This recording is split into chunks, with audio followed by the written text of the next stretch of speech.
people are part of the social media revolution. There's a million ways to touch people out there that just weren't around in days gone by, you know, streaming, all kinds of things. And as the cost of music in people's minds has been devalued, I think the only thing that helps replace some value is this idea of personal touch here. So I want to walk you through this article a little bit because they made some great points. It was written by a gal by the name of Jem Bahujub. There's a number of items that she talks about. One of her points was put your face in a face. And she talks about this whole notion of internet marketing. It's an important marketing tool is yourself, and I couldn't agree more. The personal touch is what makes it real for people, and it gives it your own unique personality. And she talks about this whole notion of interpersonal, face-to-face interactions. We talk about it here on the site. I'll call that networking. And while it's great to be going out and touching everybody on Facebook and Twitter and all the various means, Instagrams, all the tricks we're using here on the site, there's nothing that quite takes the place of a real one-on-one, face-to-face contact. And so when you're out there, folks, don't be afraid to stick your hand out, meet some people, tell them about what you're doing, and it makes a huge difference. All right, we're going to make it personal. So I'm going to give you some notes here because I know some of the folks like to refer back to. The first one is face-to-face networking, folks. We talk about it a ton. I could play you 20 videos right now of all of our guests that have talked about, but that's an important one, face-to-face networking.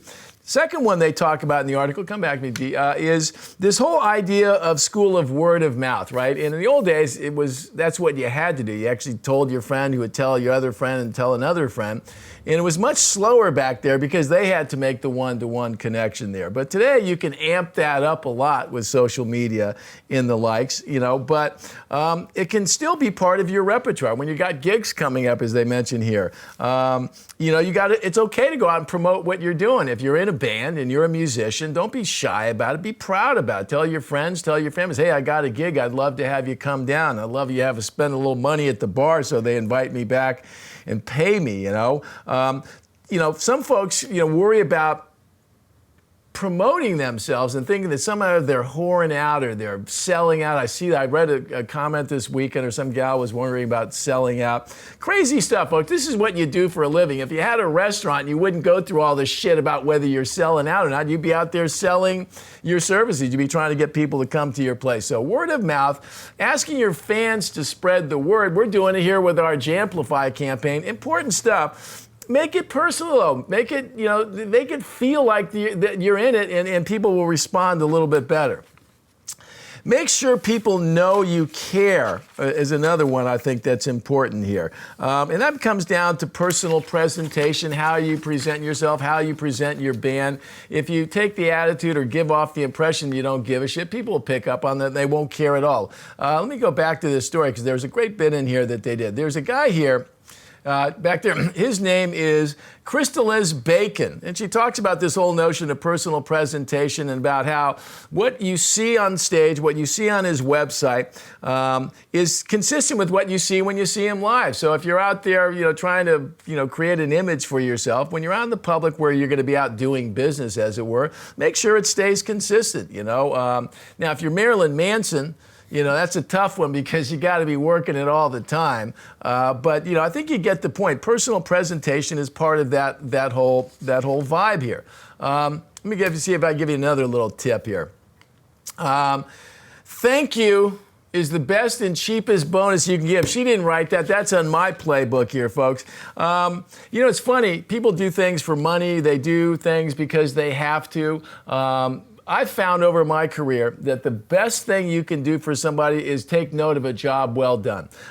Thank the people that work with you, even though you're giving them money and they're paid and they would have to do it no matter what. I think it's important to remind people when they're doing a good job. And I've found that thank you is the single most effective, the single cheapest bonus you can give anybody. And I'm sometimes struck in the music business how few people actually take note of that and will actually take the time to thank people. One final note on this whole making it personal thing, folks. You know, I'm a big fan of technology. I love all that technology can do to extend somebody with a personality or with an idea or a thought that they want to share with other people. But technology does not take the place of the personal touch. It extends it and enhances it, but it doesn't take the place of it. So when you're out and about, when you're playing gigs, when you're talking with agents and managers and people that you want to have on your professional team, remember the personal touch is important. Remember that those same people that you're looking to help you book a gig or book a tour or market your record will have plenty of people that they can choose from. And it's been my experience that all things being relatively equal, I do business and do extra things for the people that have shown me that they give a shit and that have shown some personal touch to me. And I think I'm not the only one that feels that way.